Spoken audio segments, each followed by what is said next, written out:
बिस्मिल्लाहिर्रहमानिर्रहीम। अस्सलाम वालेकुम नादरीन, आप यूट्यूब चैनल देख रहे हैं। मैं इमरान खान हूँ। नादरीन, मैंने पिछले वीलॉग में आपको बताया था कि इमरान खान साहब ने यह दावा किया कि पाकिस्तान के मौजूदा आर्मी चीफ और फील्ड मार्शल सैयद आसिम मुनीर साहब, ये जब DGISI थे और इनको इनके ओहदे से बरतरफ किया जा रहा था, उस वक्त इन्होंने कोशिश की कि उस वक्त के वज़ीर-ए-आज़म इमरान खान साहब को इन्फ्लुएंस किया जा सके अपने ओहदे को बचाने के लिए।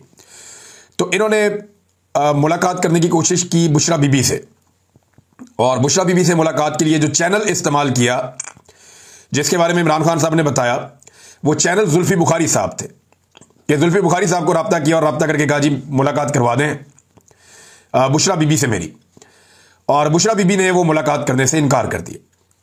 और इमरान खान साहब अब ये कहते हैं कि यही वजह है कि आसिम मुनीर बुशरा बीबी अपना गुस्सा उतार रहे हैं या उन्हें निशाना बना रहे हैं। अब ये जो मामला था, ये तो इमरान खान साहब ने कहा था, तो मैंने जुल्फी बुखारी साहब से रब्ता किया और कोशिश की कि उनसे पता करूं। तो मेरा उनसे रब्ता हो गया, क्योंकि जुल्फी बुखारी साहब अमेरिका में मौजूद हैं और वहां वो एक बड़ी इंपॉर्टेंट हेयरिंग है जो वहां पे हुई है अमेरिका में। और उसकी तफसीलात मैं आपको बाद में बताता हूं। ये Tom Lantos human right commission है अमेरिका में, कांग्रेस में, और ये बहुत इंपॉर्टेंट कमीशन है। इसी कमीशन में जब हेयरिंग हुई थी अहमद नूरानी के भाइयों के हवाले से, तो फौरी तौर पर अहमद नूरानी के भाइयों को ISI ने रिलीज कर दिया था, और बाद में यह कहानी बनाई गई थी कि कच्चे के डाकू इन्हें उठाकर ले गए थे और उसके बाद वो वहां से फरार होकर आ गए, या पुलिस वहां पे चली गई, या कुछ इस तरह बाजियाब हो गए। तो ये कहानी थी। अच्छा जी, अब ये इसमें जुल्फी बुखारी साहब ने बिल्कुल कंफर्म किया जी, और इन्होंने कहा कि तब हमारे राब्ते हुआ करते थे आसिम मुनीर साहब से, ये DGISI थे, हुकूमत के साथ ये राब्ता कर सकते थे, और DGISI ने उस वक्त बुशरा बीबी से मिलने की ख्वाहिश का इजहार किया था, लेकिन बुशरा बीबी ने मिलने से इनकार कर दिया था। यह बुशरा बीबी उस वक्त नहीं मिली थी, उस वक्त के DGISI जब इनको ओहदे से बरतरफ किया जा रहा था आसिम मुनीर साहब से। अब कुछ लोग ये कह रहे हैं कि एक्चुअली आसिम मुनीर साहब मिलना चाहते थे बुशरा बीबी को करप्शन के मामलात में, कोई इंक्वायरी कर रहे थे वो। तो एक तो DGISI ने करप्शन में क्या इंक्वायरी कर दी, उनका तो ताल्लुक ही कोई नहीं है इन चीजों से, और दूसरा क्या वो ये चाह रहे थे कि वो जाएं और जाके बुशरा बीबी से तहकीकात करें खातून अव्वल से। तो ये कोई बातें ना, कोई सेंस नहीं बनती। अच्छा, बहुत सारे लोग ये कहानी सुनाते हैं और बार बार ये कहते हैं कि हाफिज सैयद आसिम मुनीर साहब जब DGISI थे तो जनाब ने कोई करप्शन पकड़ ली थी बुशरा बीबी की, फराह खान की और उस्मान बुज़दार की, और इन्होंने कहा था कि ये लोग करप्शन कर रहे हैं, तो इस गुस्से में इमरान खान ने इन्हें ओहदे से हटा दिया था। ये अब जो कहानी मार्केट में फ्लोट की गई आज से 2-2.5 साल पहले, वो ये है। हालांकि इससे पहले किसी को इस कहानी का पता भी नहीं था, कोई अलिफ बे भी नहीं थी इस कहानी की, लेकिन अचानक से ये कहानी मार्केट में फ्लोट की गई कि ये जनाब हुआ था। देखिए, अब वही आसिम मुनीर साहब मुल्क के स्याह और सफेद के मालिक बने हुए हैं। अब वो फील्ड मार्शल भी हैं, आर्मी चीफ भी हैं, और ये हुकूमत भी उनके कदमों में बैठी हुई है। तो जो चाहे वो करें। कल वो अहमद वली खान ने ठीक बात की ना कि मौजें तो सारी जो हैं वो इधर हैं और इनको तो कोई छेड़ नहीं सकता। तो ताकत तो सारी जनाब, ताकत का जो मंबा है वो तो आर्मी चीफ हाउस है, इस वक्त उनके पास है ताकत GHQ में। और मामला यह है कि अब सारी ताकत आपके पास है, तो पकड़े उस्मान बुज़दार को, पकड़े फराह खान को, और केस बनाए बुशरा बीबी पे उस करप्शन का जिसको पकड़ा था आसिम मुनीर साहब ने, और उनके पास कोई फाइल थी। क्या आज तक वो फाइल सामने आई? नहीं। क्या आज तक उस फाइल के कोई इल्जाम प्रैक्टिकली सामने आए? नहीं। इल्जाम क्या था कि ये लोग कोई अफसरान की ट्रांसफर पोस्टिंग करते हैं, जिसमें ये अफसरान की ट्रांसफर पोस्टिंग के लिए पैसा वसूल करते हैं। भाई, वो जो पैसा वसूल किया, रिश्वत लेना और देना दोनों जुर्म है। तो वो जो अफसरान रिश्वत देकर अपनी ट्रांसफरें ले रहे थे या अपनी पोस्टिंग्स करवा रहे थे, वो अफसरान किधर है? उनमें से कितने गिरफ्तार किए आसिम मुनीर साहब ने आर्मी चीफ बनने के बाद? 1, 2, 10, 20? कोई भी, एक भी नहीं। उस्मान बुज़दार कहां पे है? वो गर्मियां आजकल, तो वो आम ठंडे करके खा रहे हैं वहां पे दरिया में या स्विमिंग पूल में। तो उस्मान बुज़दार साहब को पकड़ लेते, उनसे पूछते कि आपने ये करप्शन क्यों की है। फराह खान के खिलाफ कौन सी कोई संजीदा एफर्ट हो रही है? कोई भी नहीं। चले, बुशरा बीबी तो जेल में है ना, तो बुशरा बीबी के ऊपर ही केस बना देते कि जनाब ये खातून ने ये पैसा वसूल किया, इस मद में वसूल किया, इस अफसर ने ये पैसा दिया, और फला फला ट्रांसफर और पोस्टिंग हुई। अगर एक फाइल आसिम मुनीर साहब के पास थी, तो वो फाइल आज कहां पे है? ये सारी ऐसा लगता है कि कहानी है। अगर ये सच होता तो आज ये चीजें हमारे सामने होती। आज ये चीजें जो है ना, वो इतने सारे इद्दत वाला केस बनाने की जरूरत तो ना पड़ती, ये अजीबोगरीब किस्म के भोंडे मुकदमात बनाने की जरूरत तो ना पड़ती। फिर तो सिंपल ये होता, तोशा खाना का केस बनाने की जरूरत भी ना पड़ती। तोशा खाना में तो जितने भी पाकिस्तान के बड़े बड़े ओहदेदार हैं, चाहे वो जर्नैल हैं, चाहे वो सियासतदान हैं, चाहे वो माजी के वज़ीर आज़म हैं, चाहे वो मौजूदा, उस सबके घरों में सामान गया हुआ तोशा खाना का। ये कोई अनोखी खातून अव्वल तो नहीं थी कि इसके घर में क्यों चला गया, सबके घरों में जाता रहा, या तो सारों को पकड़ के अंदर कर दो। तो ये भोंडे केसेस बनाने की जरूरत तब पड़ी जब कुछ और था नहीं। अगर तो आसिम मुनीर साहब के पास कुछ होता तो वो उसकी बुनियाद के ऊपर आज केसेस बनाते, अगर वो सॉलिड होता। मैंने आपको पहले भी वो माजी में बात बता दी हुई है कि जनरल बाजवा इमरान खान साहब के पास गए थे कि आसिम मुनीर साहब के साथ फलां प्रॉब्लम्स जुड़ी हुई है, तो हमें डीजी आईएसआई तब्दील करना है। तो जनरल बाजवा की ख्वाहिश पे इमरान खान साहब ने डीजी आईएसआई तब्दील किया, और जनरल बाजवा ने ऑप्शन देने थे कि जनाब इसको लगा दो। तो आपको तो पता है कि फैज हमीद साहब उस वक्त जनरल बाजवा को भी पसंद थे, इमरान खान साहब को भी पसंद थे, तो वो आकर लग गए डीजी आईएसआई। ये बात बिल्कुल ठीक है कि जनरल फैज का किरदार बड़ा घटिया रहा है, बड़ी घटिया हरकतें उस आदमी ने की है पाकिस्तान की सियासत में। और मेरी ये ख्वाहिश है कि जनरल फैज को किसी भी करप्शन के ऊपर सजा ना दी जाए, उसको सियासत में मुदाखलत पे निशाने इबरत बनाया जाए, अगर बनाना है तो।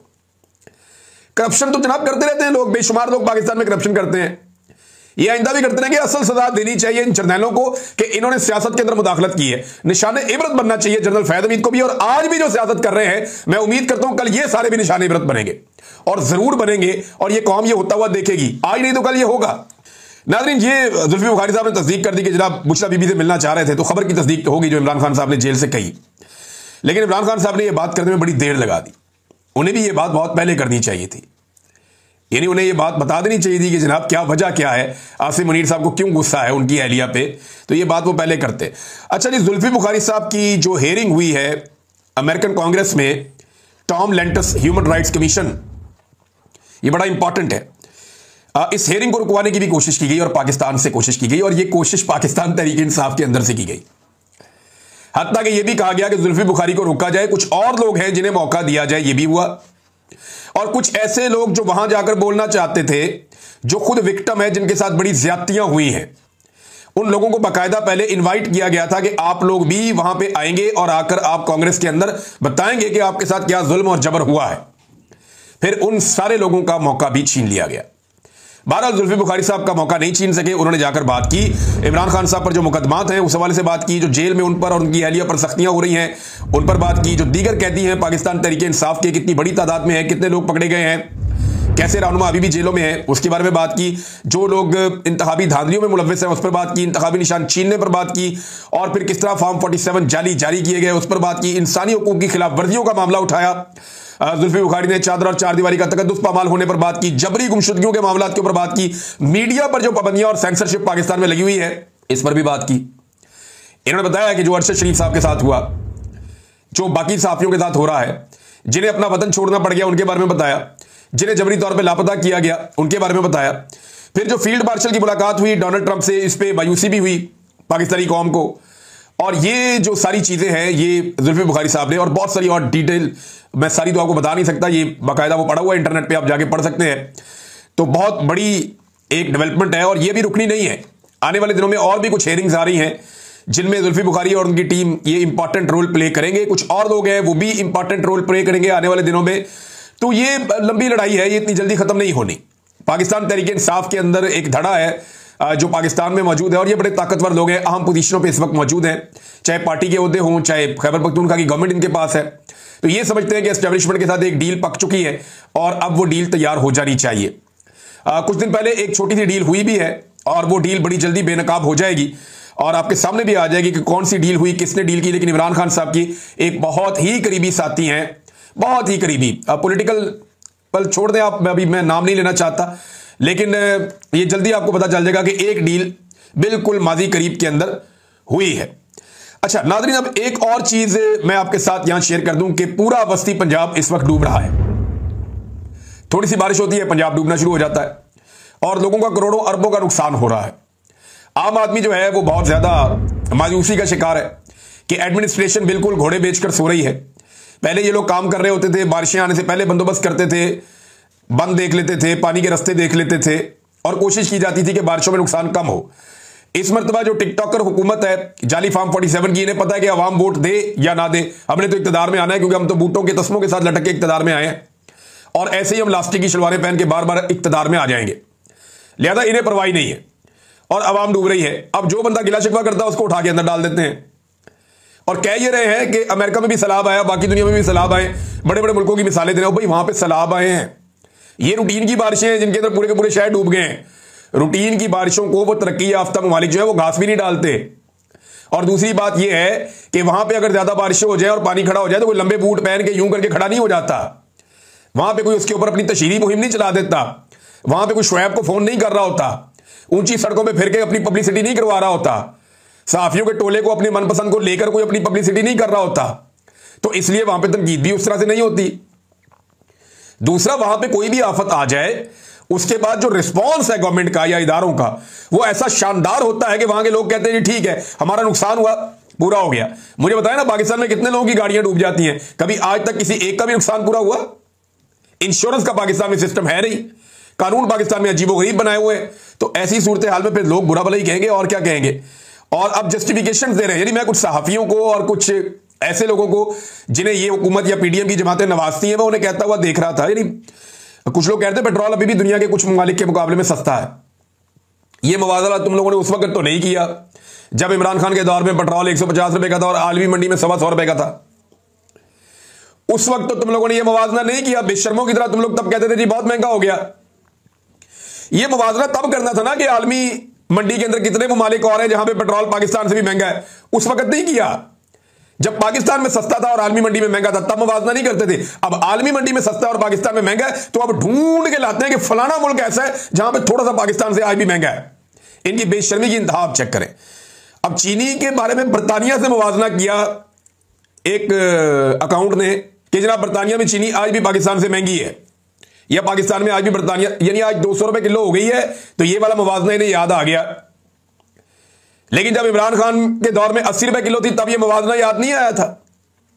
बर्तानिया में तो और भी बेशुमार चीजें, वहां की गवर्नमेंट तो अपने वो शहरी जो काम नहीं कर पाते उन्हें वो पैसा देते हैं हर महीने जिंदगी जीने के लिए, रिहाइश देते हैं उन्हें, पैसा देते हैं उन्हें बेनिफिट्स देते हैं, उन्हें तो मुफ्त इलाज मिलता है, मुफ्त तालीम मिलती है, बेशुमार और चीजें उन्हें मिलती हैं वहां पे।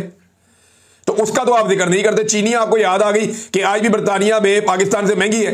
तो जब पाकिस्तान में 80 रुपए की थी ना तो बर्तानिया में तब भी इसके आसपास ही थी जितने की अब है।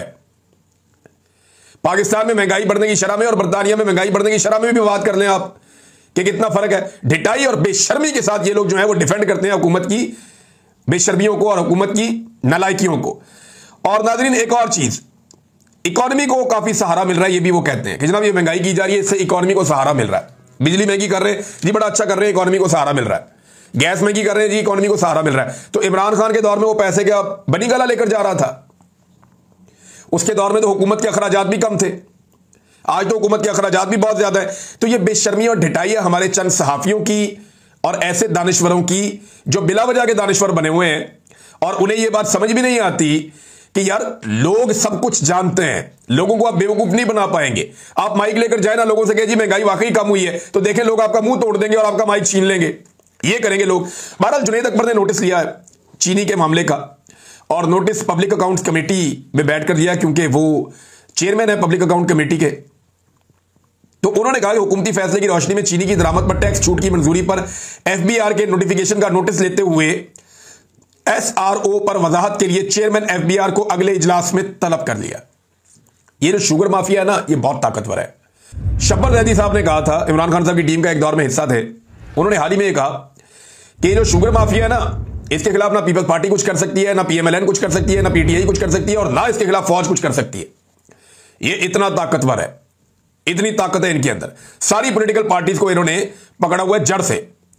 और ये माफिया हर पॉलिटिकल पार्टी के अंदर अपनी जगह बना लेता है, अपने बंदे इंजेक्ट कर देता है कि जनाब कल को वहां प्रॉब्लम होगी तो वहां से आपने ये मामला देख लेना है। और हर जगह पे ये इन्वेस्ट भी करते हैं, खरबों रुपया कमाते हैं तो अरबों रुपया ये इन्वेस्ट भी कर देते हैं, इन्हें फर्क ही कोई नहीं पड़ता। तो ये मामला है शुगर माफिया का। अब मसला यह है कि पहले पाकिस्तान से बाहर इन्होंने चीनी भिजवा दी कि यार भेज दो पाकिस्तान से बाहर, हमारे पास इजाफी चीनी है। तब पूरा पाकिस्तान चिल्ला रहा था, सहाफी कह रहे थे, इकोनॉमिस्ट कह रहे थे यार दाम भेजो, हमें जरूरत पड़ेगी।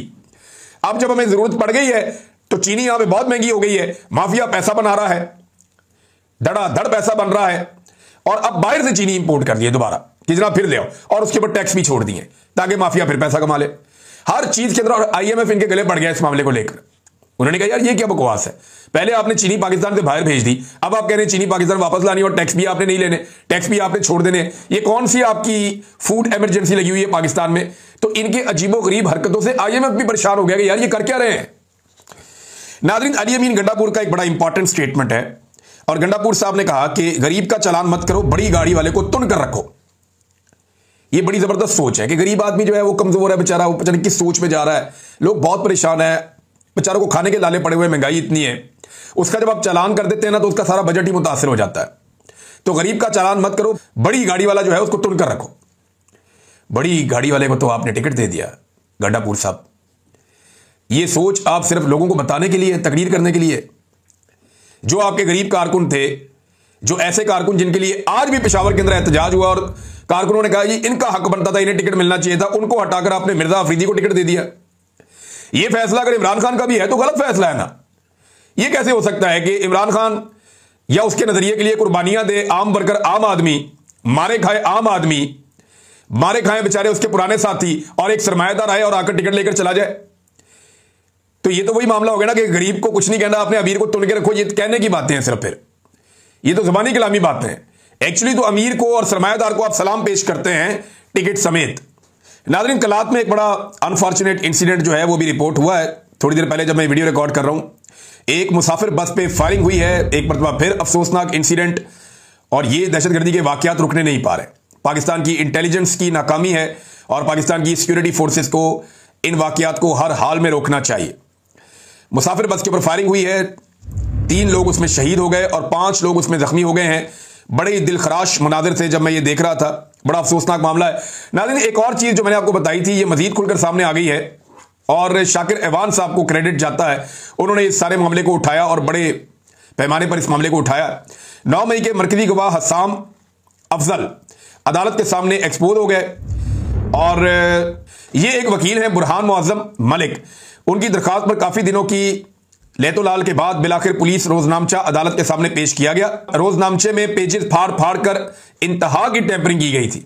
यानी जो रोजनामचा पेश किया गया उसमें सफे फाड़े हुए थे। भाई ये बच्चे थोड़ी रोजनामचा बनाते हैं, या पुलिस स्टेशन में शाम के वक्त बच्चे खेलने आ जाते हैं, जब वो सफे फाड़ देते हैं, जहाज बना के उड़ा देते हैं। ये पुलिस का रोजनामचा है, इसको तो बिल्कुल सही तरीके से मेंटेन होना चाहिए।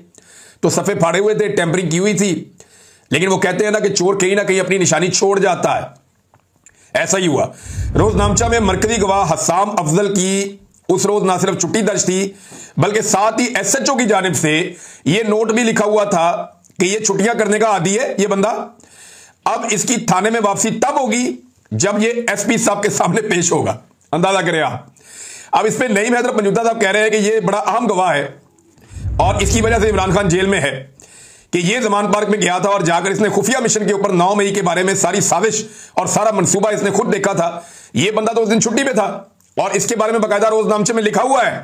ये वैसे अल्लाह ताला कैसा मेहरबान है, कैसे अल्लाह ताला मदद करता है कि जिस बंदे पे पूरा मुकदमा खड़ा है, जो बंदा जाता है जाके खुफिया तरीके से इमरान खान साहब का सारा मंसूबा सुनता है और आकर गवाह बन जाता है, जिस तारीख को वो ये सारा कुछ करता है उस तारीख को बंदे छुट्टी पे है। और ना सिर्फ छुट्टी पे है बल्कि SHO ने वहां लिखा हुआ है, SHO ने लिखा हुआ है कि ये बड़ा आदी मुजरिम है, ये बहुत छुट्टियां करता है, SP के सामने पेश होगा तो इसको वापस नौकरी पे आने की इजाजत दी जाएगी, ये वापस ज्वाइन करेगा।